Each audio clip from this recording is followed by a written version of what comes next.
Silipin naman natin ang sitwasyon sa Tagaytay, kung saan lalong mahamog ngayon dahil sa mga pag-ulan. Nakatutok doon live si Ian Cruz. Ian.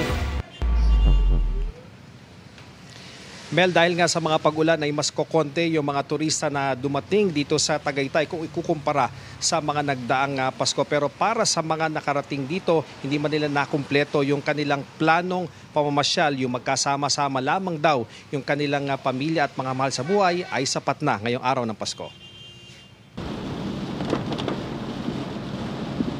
Di tulad nito mga nakarang araw, hindi usad pagong ang trapiko pa Tagaytay ngayong Pasko. Maulan pero may mga turista, kabilang ang mga rider na nag-road trip papanik dito. Wala kasi yung ulan eh. Parang sa kasiyahan.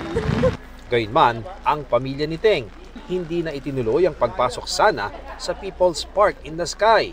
Hindi na kami pumasok kasi lakas talaga ng hangin tsaka ng ulan. Tapos ina namin yung sabi sayang naman yung babayad namin 50 pesos. Magkakape na lang kami. Umaasa pa naman si Kuya Percy na makakabenta siya ng maraming taho tulad ng mga nagdaang Pasko ang kikitain niya ngayon.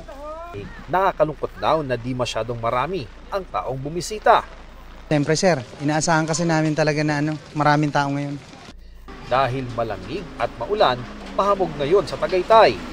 Kaya sa dinarayong Picnic Grove, hindi matatanaw ang view ng Taal Lake at Taal Volcano. Pero kontento pa rin ang mga namasyal doon kanina kahit ang ibang planong gawin naunsyami. Taal po, hindi po makita dahil sa fog na rin po. Pasaya naman po kasi kasama naman po yung family po namin. Yan. Magsisipline sana kami, tapos yun nga, yung Taal, overlooking siya, diba? Tapos yun, makapalang yung fog. Sa paghinto pansamantala ng ulan, mag-aalas 4 ng hapon, nakita na rin ang view ng Taal Lake at Volcano. Sinamantala naman ito ng ilan para magpakuha ng larawan.